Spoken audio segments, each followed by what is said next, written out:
তাফসীরুল কুরআন মাহফিল নাম দিয়া শুধুমাত্র মঞ্চডারে দুনিয়ার মঞ্চ বানাইছে, নাটক বানাইছে, নাটকের মঞ্চ বানাইছে, দুনিয়ার স্বার্থের মঞ্চ বানাইছে, ওয়াজ মাহফিল সৌন্দর্যকে বিনষ্ট করে দিতেছে।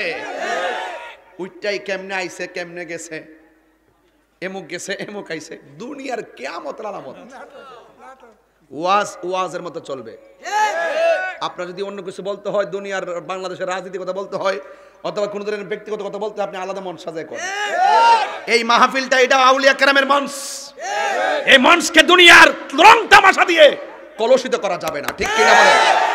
এই কথা বলা কি অন্যায়? আপনি আপনার রাজনীতি করেন, আপনি আপনার পথে চলেন, বিচার তো একদিন হবেই।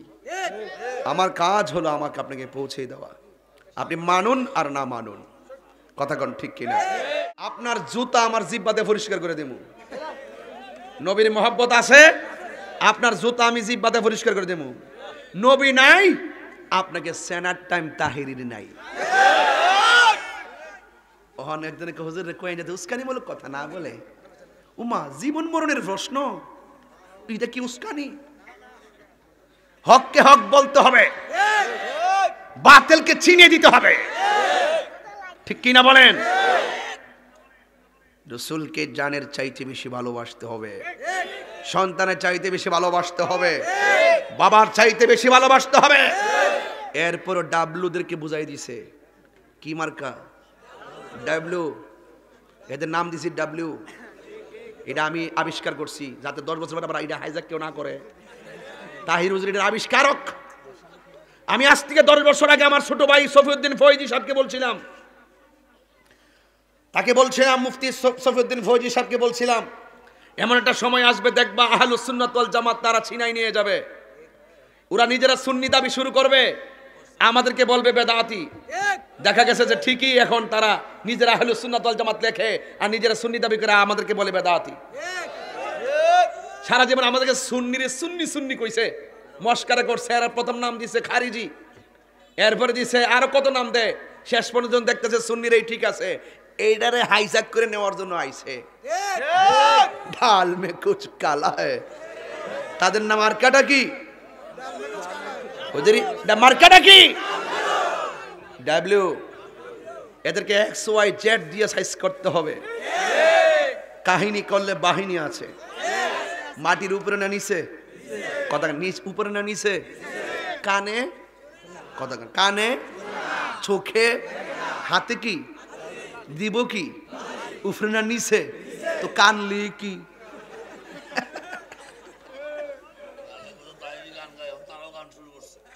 তারাও শুরু করছে।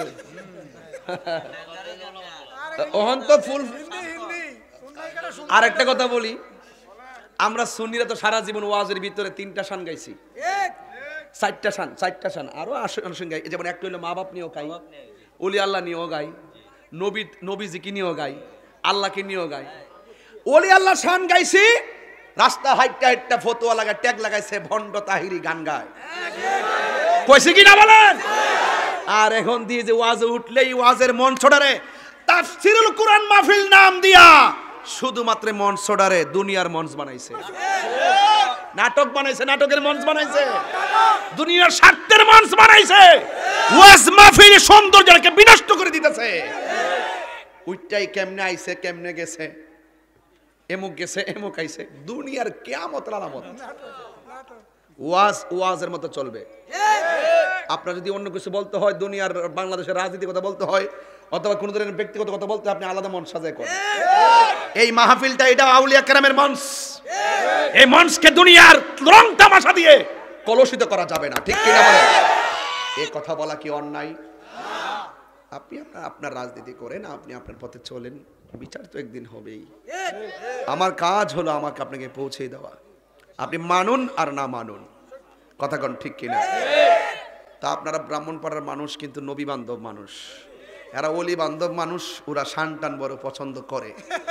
এরপর আজকে আমি বেশি গাইছি নাকি রে, কারণ আজকে ভিতরের মধ্যে একটা জ্বালা ছিল, জ্বালাটা নিবাই লেছি। আমার ওয়াজ কি বুঝতে আজকে অসুবিধা হয়েছে? আমার মনে হয় যে এইভাবে মনে ওয়াজ মনে 5 বছর করি নাই, কথা কোন সঠিক না বেটি? এই সময়ের ভিতরে যেভাবে ম্যানেজ করে কথাগুলো বলছে আপনাদেরকে, মনে হয়েছে যেন মাগরিবের আজান দিছে। ফুলাফান রাতের খাবার সব শেষ, এরা নবীর প্রেমের খাওন খাবার লেগে আইছে। এর নাম ওই সুন্নি। যারা ওলির শান শুনলে খাওন ভুলে যায়, যারা নবীর শান শুনলে খাবার ভুলে যায়, এরাই হলো সুন্নি। কথা কোন ঠিক না বেঠি? বাবা রাগ করবেন না, মিলেমিশে থাকবেন, দেশটা সবার। বাবা ক্ষমতা আল্লাহ দে, আল্লাহই নে। যারে লিখকে রেখে পায়, যারে লিখকে রেখে চায়। আপনার কোনো কারিশমা নাই, কেউ আয় কেউ যায়, কাহারও কোনো কারিশমা নাই। ওয়াজ মাহফিল হুজুর কষ্ট হইতেছি না, আমি তো আবার অন্য দাসের বক্তা, আবার যে কিছু মনে কষ্ট কষ্ট তোমরা আমি চিনি, তোমরা আমার আধা ঘন্টাতে গোতাইতেছ আমি বুঝি, আমার লাইন লারান যাইতো না। মারা বাসু এখন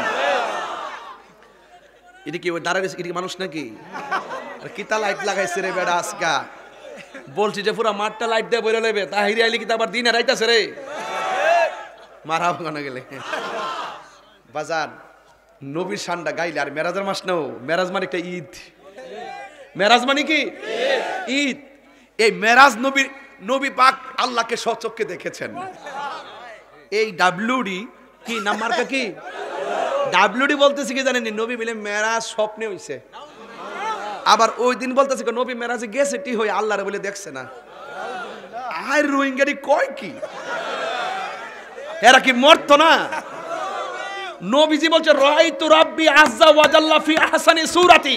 এনে হাসান বলে, আহসান বলছে আমি নবী আল্লাহকে আমার চর্ম চোখকে দেখেছি, এমন ভাবে দেখেছি। সুম্মা দানা ফাতাদাল্লাহ ফাকানা কাবা কাউসাইনি আও আদনা। চিৎকার করে বলেন আল্লাহু আকবার। তাকবীর, আল্লাহু আকবার, ইয়া রাসূলুল্লাহ, মারহাবা কোন রসুল বলছেন আমি আল্লাহ আমাকে নিতে, কি কষ্ট হইতেছে নাকি? আবার আল্লাহ আমাকে নিতে এমন কাছে নিছে, সুম্মা দানা ফাতাদাল্লা ফাকানা কাবা কাউসাইনি আও আদনা। এমন কাছে নিছে, নেওয়ার পরে আল্লাহর কুদরতি হাত মুবারকটা আমার ফিটের মধ্যে রাখছে। পিঠ মুবারকে রাখার পরে আমি আল্লাহ যে হাত মুবারকটা রাখছে, আমি ঠান্ডা ঠান্ডা অনুভব করেছি। এত দলিল থাকার পরও মার্কা কি? এরা বুঝতো না। খাতামাল্লাহু আলা কুলুবিহিম ওয়া আলা সামঈহিম ওয়া আলা আবসারিহিম গিশাওয়া ওয়া লাহুম আযাবুন আযীম। কথা বলেন ঠিক কিনা? এদের সঙ্গে আহলে সুন্নাত ওয়াল জামাতের কোনো সম্পর্ক নাই। নবীজিকে রাখাল বলা যাবে না। তুমি আমার সঙ্গে যে এইরকম ভাবে ব্যবহার করো, রাসূলের ক্ষেত্রে এই শান ব্যবহার করে, এইরকম ব্যবহার করা যাবে না। সাবধান। ইয়া আইয়ুহাল্লাযিনা আমানু লা তাকুলু রাঈনা ওয়া কুলু উনজুরনা। আল্লাহ বলেন হে ঈমানদারগণ, তোমরা আমার বন্ধুকে রাঈনা বলো না, রাখাল বলো না, তোমরা এর বিনিময়ে সমার্থক শব্দ ওয়া কুলু উনজুরনা বলবা। হে রাসূল, আপনি আমাদের দিকে রহমতের দৃষ্টি করুন। সুবহানাল্লাহ বলেন কেন? রাঈনা অর্থ রহমতের দৃষ্টি করুন, ওকে, কিন্তু ওরা এটার সাথে মিলাইয়া রাঈনা মানে রাখাল বলতো রাসূলকে। কথা বুঝতে পেরেছি? এই জন্য আল্লাহ বলছেন ওয়াকুলু উনজুরনা, বরং বলো হে রাসূল আপনি আমাদের প্রতি কৃপা দৃষ্টি করুন। সুবহানাল্লাহ। আর এদের হাজার বছর যাই হোক, সেদিকে যাব না বাবা। আপনার শিক্ষা তখনই দামি হবে যদি আপনার সিনার মধ্যে রাসূল থাকে। আপনার সার্টিফিকেট তখনই দামি হবে যদি অন্তর রাসূল থাকে। আপনার বিল্ডিং, আপনার বাড়ি, আপনার গাড়ি তখনই মূল্য হবে যদি আপনার হৃদয়ে রাসূল থাকে। আল্লাহ সব বাতিল। কথা বলতে কিনা? তাদের জন্য রয়েছে ওয়ালাহুম আযাবুন আযীম, মহা শাস্তি। আযাবুন আলীম, যন্ত্রণাদায়ক শাস্তি। আযাবুম মুহিনা, অপমানজনক শাস্তি। জোরে কোন ঠিক কিনা? আল্লাহ আমাদের সকলকে বোঝার তৌফিক দান করুন। আমিন বলেন। আরো বড় করে বলেন আমিন।